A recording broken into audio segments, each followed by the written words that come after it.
यस्य आत्मदा बलदायस्य विश्वोपासते प्रसिसां यस्य देवाय सक्षाय अमृतं यस्य मृत्यु कस्मै देवाय हविषा विधीमहे। आज जो आर्यवेद दर्शन पर जो मेरा विषय रहेगा, अभी 17 तारीख में सारे विश्व के अंदर विश्वकर्मा दिवस मनाते हैं, तो इस पे आज चर्चा रहेगी मेरी। और विश्वकर्मा आर्यव्रत भूमंडल वेद विज्ञान रिसर्च करता मुनि ऋषि विश्वकर्मा आदि शिल्प दर्शन। तो मैं देखिए, सबसे प्रथम तो पहले जो विश्वकर्मा या विश्व की रचना विश्व का निर्माण करने वाले परमपिता परमात्मा हैं। तो हम पहले हर कार्य में हमें उस परमपिता परमात्मा को धन्यवाद देना चाहिए, उसका नाम उच्चारण करना चाहिए। तो इसलिए जो सारा संसार है वो सब परमपिता परमात्मा ने इसका निर्माण किया, और निर्माण ही नहीं किया, जो संचालन गति है वो भी परमात्मा की प्रेरणा से है। मानो जैसे ये जड़ पदार्थ हैं, परमात्मा ने अग्नि जल वायु आकाश पृथ्वी ये 5 तत्वों का निर्माण किया, लेकिन ये है तो 5 तत्व जड़ ही, अपने में ये कुछ नहीं कर सकते। जब तक या तो इनमें गति परमपिता परमात्मा देता है, या इनको जो काट पीट करके निर्माण करता, और वो हमारे ऋषि मुनि हुए हैं, उन्होंने हमें ज्ञान विज्ञान दिया। आज मैं उसी पे चर्चा करूंगा।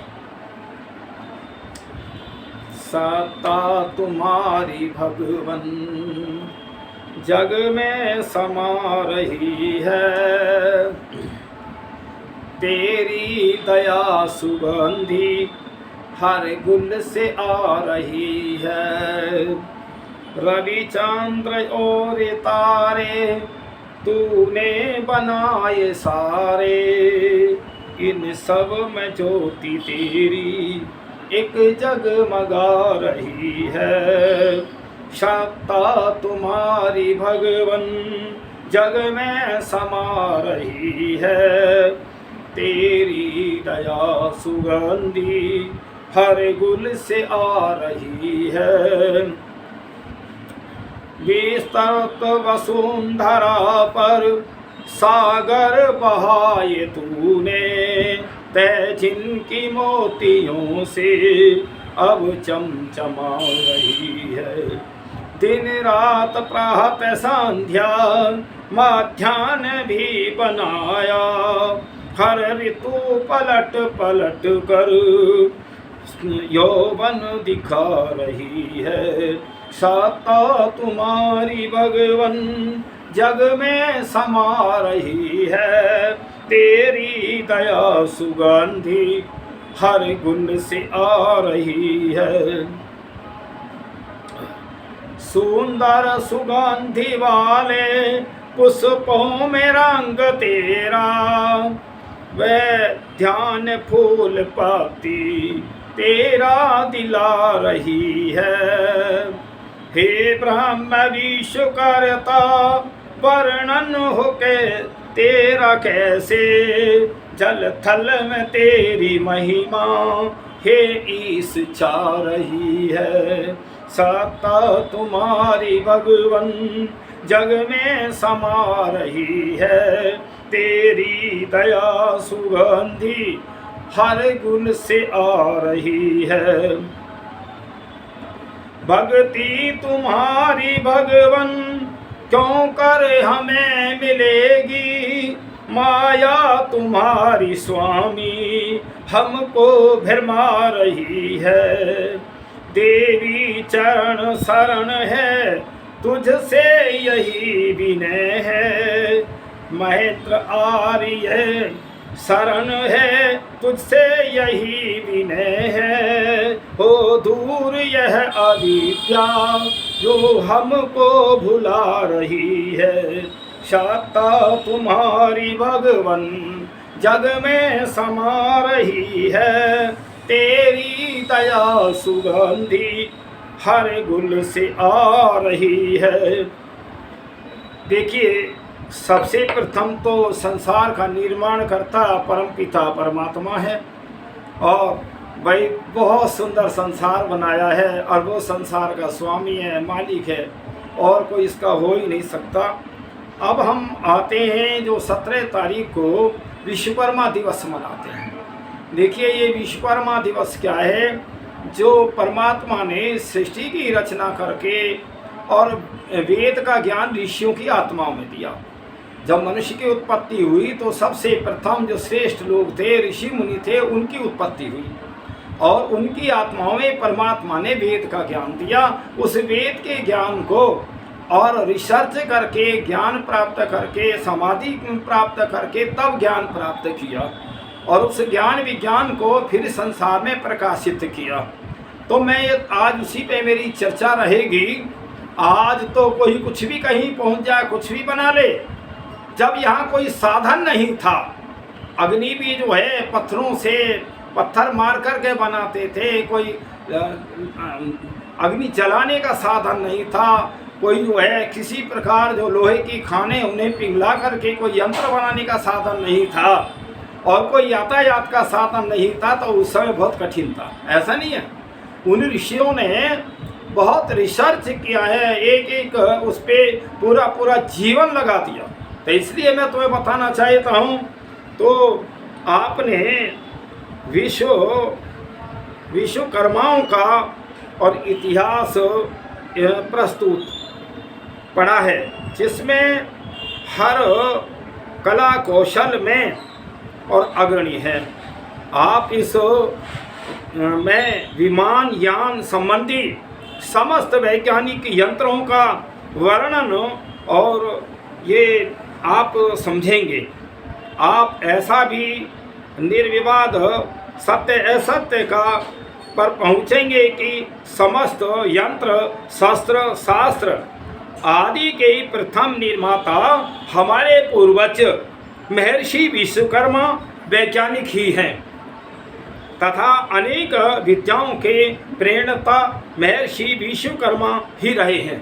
तो देखिए, हालांकि विश्वकर्मा के जो है परिवार, कुछ उनके शिष्य, बहुत लोग हुए हैं जो विज्ञान के दाता थे। अब आता है ज्योतिष विज्ञान।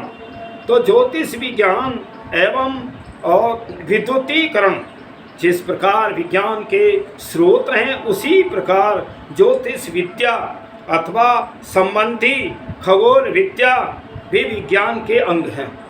तो देखिए, एक ज्योतिष शास्त्र होता था, तो उसमें सामान्य ज्योतिष के अर्थ प्रकाशमान हैं। तारागण, नक्षत्र, सूर्य, चंद्र आदि प्रकाशमान हैं, और जिसके द्वारा आकाशीय पदार्थों की गति विधियों की जानकारी हो, उसे ज्योतिष शास्त्र कहते हैं। और ज्योतिष विद्या वेद का अंग ही नहीं, अपितु वेद ज्ञान का और चक्षु माना गया है। यथा वेद के 6 अंगों में शिक्षा, कल्प, व्याकरण, निरुक्त और छंद ज्योतिष सम्मिलित हैं। खगोल विद्या ज्योतिष से संबंधित है। भारतीय विद्वान नवग्रह एवं 28 नक्षत्र मानते हैं। हमारी पृथ्वी भी एक ग्रह है जो सूर्य के चारों ओर चक्कर लगाती है, और इसकी गति 1 सेकंड में 19 मील है, और यह 49 मील ऊपर की अपनी वायु और आकर्षण शक्ति को लपेटकर और 365 दिन 5 घंटे और 56 सेकंड में सूर्य इस परिक्रमा की पूरी गति करता है। तो देखिए, हमारे ऋषि मुनियों ने कितना खोजा है, कितने समय में ये पृथ्वी सूर्य का चक्कर लगाती है, और कितने पूरे वर्ष के अंदर कितने दिन, घंटा, सेकंड सारे जो दे दिया। तो इसलिए, और चंद्रमा पृथ्वी के चारों ओर घूमता है, और इसकी गति 1 घंटे में और 2180 मील है। 2180 तो यह 7 घंटे 43 मिनट 11 सेकंड में एक परिक्रमा कर लेता है। सूर्य, चंद्रमा एवं पृथ्वी अपनी गति के कारण एक समसूत्र में आने से सूर्य ग्रहण अथवा चंद्रमा ग्रहण होता है। अब आता है सूर्य सिद्धांत।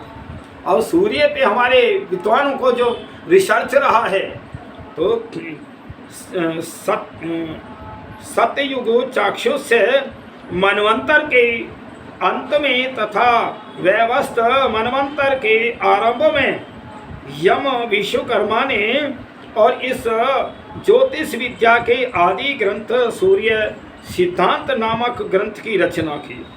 मैं विश्वकर्मा द्वारा अनेक प्रकार के विमानों का निर्माण किया गया तथा उनके बैठकर आकाश मंडल के स्थित सूर्य, चंद्रमा एवं अन्य तारागणों तथा वायुमंडल तथा शीत उष्णता तापक्रम की यथावत स्थिति का ज्ञान किया। तत्पश्चात सूर्य सिद्धांत नामक ग्रंथ में पूरा। तो देखिए, अब बात आती है, ये जो संसार बना है, परमात्मा ने सारी दुनिया बनाई, इसको 1,96,08,53,125 वर्ष हुए हैं।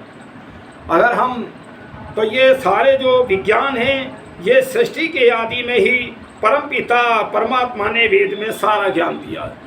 आज वेदों को पढ़ के तो देखो, सारी दुनिया में अशांति का कारण वेद के ना पढ़ने का है।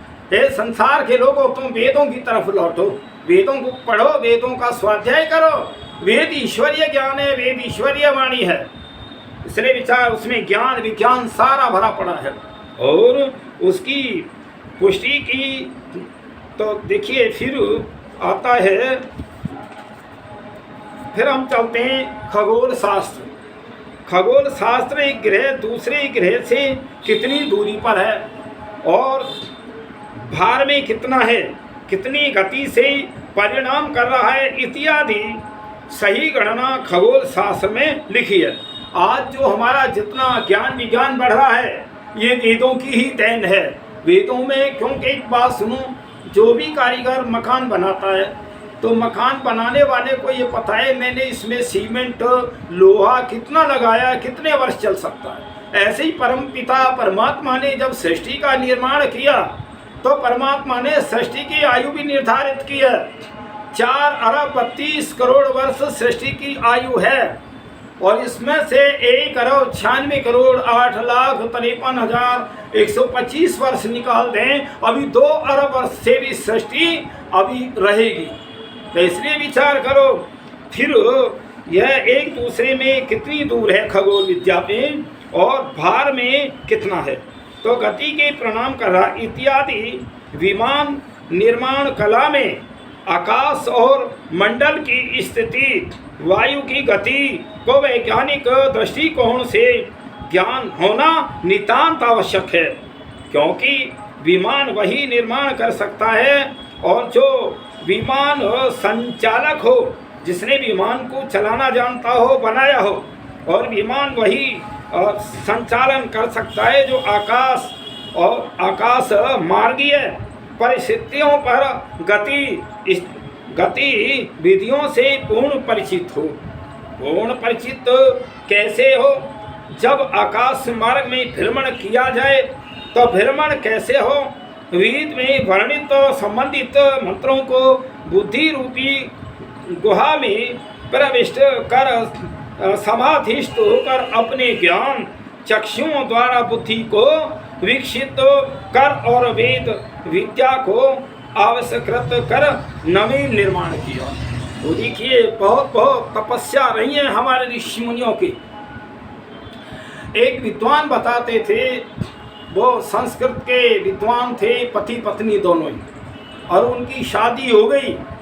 जब शादी हो गई तो पति एक किसी विज्ञान को जो है की खोज में, और उनका ध्यान वहाँ था, और पत्नी जो थी उनकी वो गुरुकुल की आचार्य थी। वो गुरुकुल चला करके बच्चों से जो फीस वगैरह आती तो उससे जो है घर का काम चलाती थी। तो इसी प्रकार बीतते बीतते 12 वर्ष यूं ही बीत गए। और तब उनकी पत्नी ने कुछ उनसे प्रार्थना की कि क्या मैं इसी प्रकार से रहूँगी। तो फिर वो नियम संयम से ब्रह्मचर्य का पालन से रह रहे थे। उस समय उन्होंने कहा कि अभी मैं जो जिस काम में लगा हूँ वो तो मेरा अभी काम पूरा ही नहीं हुआ, अभी 12 वर्ष और लगेंगे। जब इसे नक्षत्र का ज्ञान करते करते 12 वर्ष और 12 वर्ष 24 वर्ष बीत गए, तब वो फिर स्त्री कहने लगी मेरे लिए क्या कुछ है। तो देखिए कितना बढ़िया इतिहास है भारतवर्ष का ब्रह्मचर्य के पालन का। तो उन्होंने कहा कि अब मेरे पास तुम्हारे लिए कुछ नहीं है, जो मैंने ये पुस्तक लिखी है इस पर मैं तुम्हारा नाम लिख दूंगा। यह है भारतीय इतिहास, यह है भारत की संस्कृति, यह भारतीय ज्ञान और विज्ञान जो वेदों से रिसर्च करके सारे विश्व को दिया है। तो मैं तुम्हें बताना चाहता हूँ ये भारतवर्ष की ही देन है। फिर घटिका यंत्र घड़ी हमारी ज्योतिष गणानुसार 60 विपल का एक पल और 60 पल की एक घड़ी और 60 घड़ी का एक दिन रात दिन होता है। इन गणना को देखते हुए यह कहा जा सकता है कि विदेशियों ने हमारी विद्या का अनुसरण कर इसी के अनुरूप वर्तमान घड़ी का आविष्कार किया।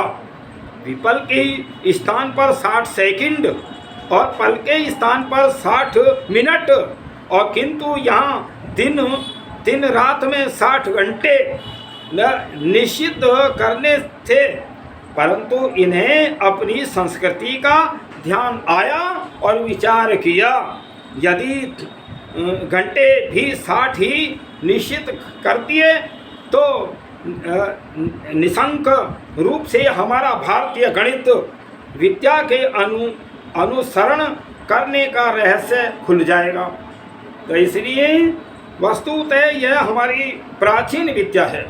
शेष अन्य भिन्न भिन्न आकृतियों वाली घड़ियों भी बनाई जाती हैं जिनका प्रयोग विमानों में और समय का ज्ञान करने हेतु और प्रयोग किया जाता है। घटिका यंत्रों का और उल्लेख इसी ज्योतिष ग्रंथ के महान ग्रंथ सूर्य सिद्धांत में एक प्रकार का है। और देखिए उसमें विमान के अंदर तो एक घड़ी ऐसी होती है जो हम पढ़ते थे, तो उस समय वो आया था कि उसकी जो सुई उत्तर दिशा में रहती है। विमान कहीं भी जा रहा है तो पता लग जाएगा विमान चालक को कि उत्तर इधर है तो हम पूरब को जा रहे हैं, इसलिए सुनो। तो इसलिए फिर शिल्प शास्त्रों की रचना अथर्ववेद का उपदेश और अथर्ववेद है जिसको शिल्प शास्त्र कहते हैं। शिल्प शास्त्र में विश्वकर्मा, त्वष्टा और मैं आदि ऋषियों के बनाए हुए ग्रंथ हैं। हमारे उक्त विचारों की पुष्टि और शोभनीय चरणव्यूह और परिशिष्ट से भी होती है। उसमें लिखा है कि धनुर्वेद संगीत शास्त्र और विश्वकर्मा प्रणीत शिल्प शास्त्र। तो यहाँ है कि तथा अर्थात जो वैदिक शास्त्र, चरक स्रोत, धन्वंतरी कृत निघंटु आदि ये सब मिलकर ऋग्वेद का उपवेद कहलाता है। धनुर्वेद अर्थात जिसमें शास्त्र और अस्त्र विद्या के और विद्यायुक्त अंगिरा आदि ऋषियों के बनाए ग्रंथ जो कि अंगिरा और भारद्वाज आदि कृत संहिता है जिनसे राज विद्या सिद्ध होती है, परंतु ये ग्रंथ पर्याय लुप्त हो गए हैं। मतलब इसमें वर्तमान में अब नहीं है। ये क्या हुआ कि हम गुलाम क्यों हुए? हमारी जो संस्कृति थी, हमारे गुरुकुल थे, उन हमारे साहित्यों में आग लगा दी गई। ये जो है जो सिरफिरे लोग हैं ना, जिन्हें पढ़े ना लिखे ना अकल है, आज वो भी उपद्रव कर रहे हैं। अरे विचार करो, तुम्हें मनुष्य का जीवन मिला है, क्यों मिला है, किसने दिया है? तो ये विचार चिंतन करो। हमारे वैदिक साहित्य को ही नष्ट कर दिया। आज उसी का परिणाम था कि हम गुलाम हो गए। और अब एक बात और बताना चाहता हूँ मैं, आज विज्ञान खूब बढ़ रहा है, आज जो फोन सिस्टम सभी कुछ है, ये नया कुछ नहीं है तो ये प्राचीन, बल्कि ऋषि मुनि कहते हैं अभी इतना विज्ञान है नहीं जो पहले था। लेकिन मैं तुम्हें एक कारण बताता हूँ, आज जैसे हमारी गाड़ियाँ चल रही हैं और गाड़ियों से जो प्रदूषण होता है हमें बीमारी हो रही है। पहले का विज्ञान ऐसा नहीं था कि जो कोई प्रदूषण निकाले। पहले जो है सड़कें भी नहीं थी।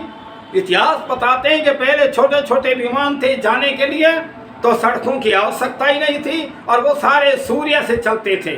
आज जो हमारे सौर ऊर्जा पे काम कर रहे हैं, मेरा एक पोता भी बहुत सारा वो लगाता है, क्या नाम है, सौर ऊर्जा के प्लांट लगा रहा है। तो इसलिए मैं कहूँ पहले जो सारी शक्ति थी सूर्य ऊर्जा से चलती थी।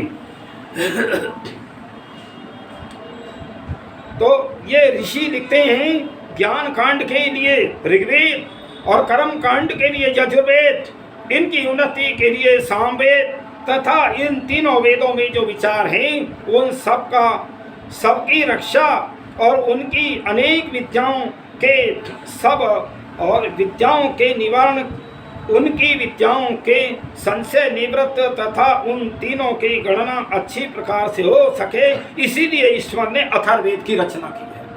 तो इसलिए ये सारे हमारे ग्रंथों में बहुत अच्छा ज्ञान विज्ञान भरा पड़ा है, लेकिन हम ना पढ़ें तो हमारी कमी है। परमपिता परमात्मा ने जब मनुष्य का जीवन दिया तो परमात्मा ने इस मनुष्य को ज्ञान भी दिया, और इतना ही ज्ञान नहीं दिया कि आप खाने कमाने में लगे रहें। परमात्मा ने ये भी ज्ञान दिया है कि तुम जन्म मरण के बंधन से मुक्ति प्राप्त कैसे करोगे। लेकिन ये मनुष्य तो यह संसार है देख करके ये सोच रहा है तू इकट्ठा कर ले इसे।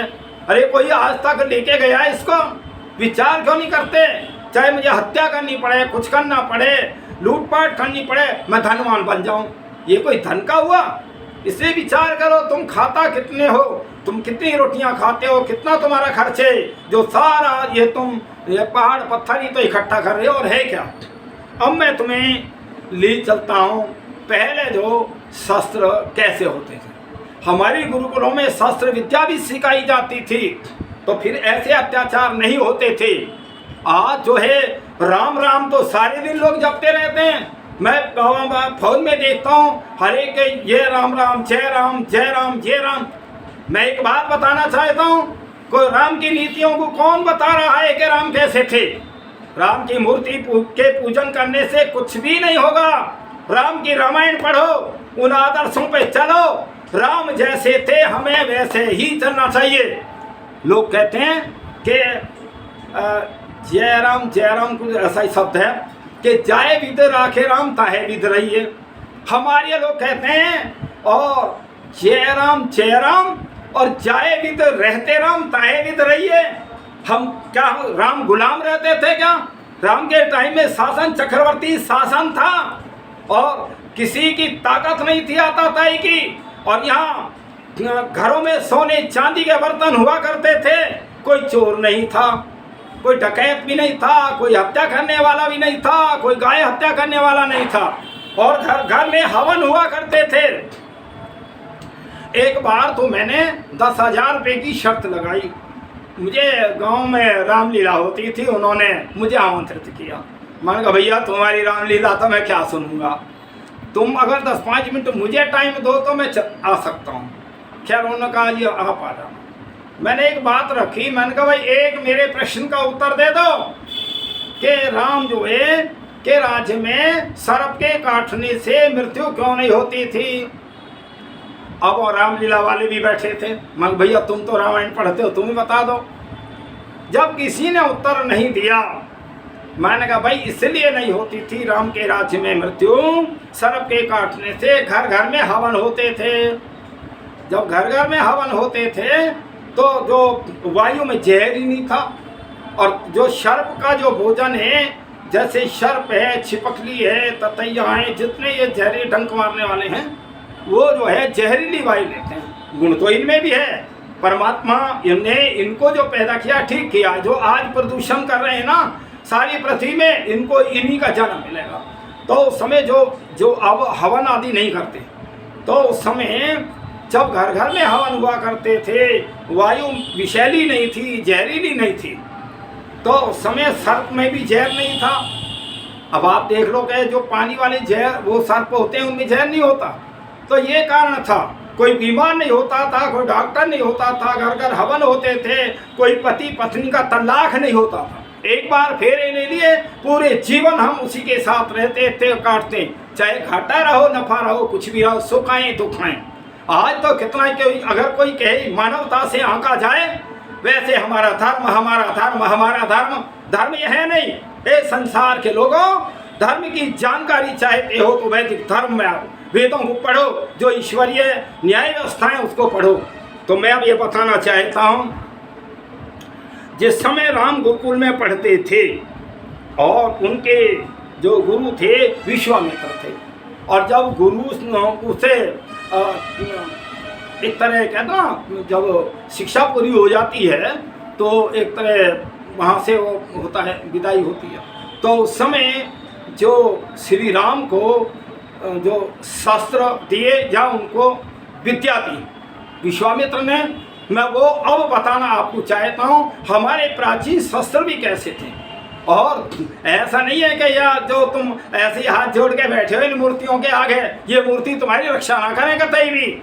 एक भी मूर्ति ने कहीं शत्रु की टांग तोड़ी हो, कोई मक्खी भी उड़ाई हो, तो संसार के लोगों, ये मूर्ख जो मूर्ति पूजा करते हैं मूर्ख हैं, इन्हें ज्ञान ही नहीं है। परम पिता परमात्मा की मूर्ति बनी ही नहीं सकती। ये विचार को महापुरुष तो हैं, ये महापुरुषों की मूर्तियां हैं, लेकिन महापुरुषों के इतिहासों को पढ़ो और उनके किए हुए कर्मों को आचरण में लाओ, तब तुम सच्चे जो राम भक्त हो, हनुमान के भक्त हो, शिव के भक्त हो, और बहुत सारे। चलिए अब मैं कहता हूँ, तो हे वीर राम, मैं इन सब अस्त्रों को तुम्हें देता हूँ। लो, यह महादिव्य दंड चक्र है। हे वीर, धर्म चक्र है ये, काल चक्र है ये, विष्णु चक्र है, इंद्र चक्र है, दिव्य वज्र है, महादेव शास्त्र है, ब्रह्मशिर ऐसिक शास्त्र है, ब्रह्मास्त्र है, गोदकी शास्त्र है, तथा सिकरी और धर्मपास शास्त्र है, कालपास शास्त्र है, वर्णोपास और असनित्य शुष्क और आर्ध शास्त्र है, पैनाक है, और नारायण शास्त्र है, अग्नि शास्त्र है, और व्यायाम शास्त्र है, हृदय साच है। देखिए अग्नि शास्त्र पर तो मुझे एक बात आती है, मैंने बहुत वेदों में पढ़ा है, अभी वो तुम्हारा विज्ञान वहाँ तक नहीं पहुँचा। मान लीजिए अग्नि शास्त्र है, कहीं हमने कहीं जो है अग्नि प्रविष्ट करनी है, हमने अग्नि जला करके हमने गांव नष्ट कर दिए, घर नष्ट कर दिए, जंगल नष्ट कर दिए। अब अग्नि तो लग गई, उसे बुझाएं कैसे? उसको आता है वर्णाय शास्त्र, मैं सिद्धांत सत्यावकाश में दिया है। इन ग्रंथों को आप पढ़ा करो तो जो अग्नि लगी हुई है, वर्णाय शास्त्र से बादल हो जाता, बारिश होने लगती थी। कहाँ है अभी इतना विज्ञान? दुनिया वालों, वेदों को पढ़ो, और वेदों में तुम्हें बहुत सारा ज्ञान ही भरा पड़ा है। वो परमात्मा की वाणी है और वेद में ईश्वरीय ज्ञान है। तो फिर वायवा शास्त्र और हियसी शास्त्र, कौंच शास्त्र, दो सुक्तियाँ, कंकाल, कंकणी, मूसल, कपाल, कंकण, विद्याधर और नाद न शास्त्र, असी, रत्न, गंधर्व अस्त्र और मोहन अस्त्र, प्रसवापन और सुलाने वाला जो मूर्छा करने वाला था शस्त्र, और प्रसगन, सौम्यास्त्र, पर्षण, शोषण, संतापन, विल्लापन, मातन शास्त्र, दुर्घर्ष और कंद्र पद मन, मानव शास्त्र, पेशास्त्र शास्त्र, तामस शास्त्र, सोमन शास्त्र और संवर्त सत्य शास्त्र, परम शास्त्र, मयाधर, सोरजेत, सो और शास्त्र, शिशि शास्त्र और त्वष्टा शास्त्र और भगवास्त्र, शीतेषु अस्त्र। हे महाबाहो, राम, तुम इन महाबली काम रूपी कार्यवाहक अस्त्रों को शीघ्र शीघ्र ग्रहण करो। तो जब राम ने शिक्षा प्राप्त की तो गुरु विश्वामित्र ने सारे शस्त्र दिए और ज्ञान दिया। मैं कहता हूँ तब वो चक्रवर्ती शासक थे। हे राजाओं, जो तुम इस विश्व के कर्णधार हो और विश्व की शक्ति तुम्हारे हाथ में है, तुम सबको कठपुतली की तरह नचा रहे हो। पहले तुम स्वयं अच्छे बनो, तब तुम जो है राजा बनो। इसलिए राम से सीखो। इतने शस्त्र थे। एक बार कहीं वो वन में घूम रहे थे, जैसे भ्रमण वन में तो थे ही 14 वर्ष के लिए। कहीं 10 दुष्ट और निशाचरों को राम ने मार दिया। तो 14,000 का कहीं इस तरह का वर्णन आता है। मार दिया तो सीता जी कहने लगी, हे पतिदेव, आपका इन्होंने क्या बिगाड़ा? तो वह कितना अच्छा वो कहते हैं, राजाओं तुम राम से इतिहास सीखो। राम कहते हैं, हे सीता, मैंने ब्राह्मणों के सम्मुख जो प्रतिज्ञा की है कि इस पृथ्वी से निशाचर दुष्टों को समाप्त करना है, और मैं तुझे छोड़ सकता हूँ, भैया लक्ष्मण को छोड़ सकता हूँ, पर जो ब्राह्मणों के सम्मुख प्रतिज्ञा की है उसको नहीं बदल सकता। देखें कैसे सुधारना होगा विश्व का। कि आर्य, तुम भी सोए पड़े हो, तुम प्रचार करो वेदों का, ज़्यादा से ज़्यादा लोगों को समझाओ। बहुत अच्छा साधन है। मैं तो कहूँ मेरे लोग तो करोड़ों मेरे वो फॉलोअर होते हैं जो मुझे सुनते हैं, तो इससे मुझे बहुत लाभ हुआ। तो इसलिए आज विज्ञान का युग है। आप अच्छी बातें सब कहो, सबको अधिकार है अच्छा कहने का। तो इस प्रकरण के अध्ययन से आप अच्छी तरह समझ गए होंगे कि हमारे पूर्वज विज्ञान, विलक्षण, बुद्धिमान, ब्रह्मर्षि विश्वकर्मा कितने महान विद्वान पुरुष थे। आर्यवर्त देश ही नहीं, अपितु समस्त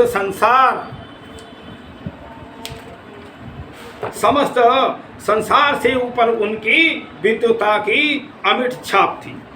शल्य चिकित्सा जो हमारे ये होते हैं ना, डॉक्टरी, शल्य चिकित्सा के यंत्र विश्वकर्मा द्वारा अनेक प्रकार के इस तरह के और यंत्र तैयार किए जाते थे, जो यहाँ से विदेशों में जाते थे और विदेशी यहाँ पर चिकित्सा संबंधी और शिक्षा प्राप्त करने के लिए आते थे। ये जो हमारे जितने गुरुकुल थे उनमें विदेशी लोग भी आया करते थे। भारतवर्ष सोने की चिड़िया थी, और तुम्हारी इस मूर्ति पूजा ने 3500 वर्ष के इतिहास में सारा मिट्टी में मिला दिया। जो गौरव था हमारे ऋषि मुनियों का, मैं कहूँ यह मूर्ति पूजा बंद होनी चाहिए। और अगर ये हमारे शासक वर्ग ठीक से इनको जो है, बल्कि मूर्ति पूजा जो ये एक तरह मंदिरों में बैठे और लोगों को बहका रहे हैं, ये बिल्कुल महापापी हैं।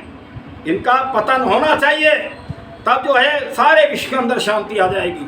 और जो भी सभी में है गलतियाँ, चाहे मुस्लिम है चाहे ईसाई है, जो मानव जाति को भ्रमित कर रहे हैं, इनको सबको जो है एक ऐसा मैं कई बार बता चुका हूँ, विश्व के अंदर एक मीटिंग हो, सारे विश्व के बुद्धिजीवी आए, सब जितने धर्म गुरु हैं सब आए, और अपने अपने धर्मों की अपने अपने ज्ञान की खूब चर्चाएं करें कि हमारा धर्म अच्छा, हमारा धर्म अच्छा, हमारा धर्म अच्छा।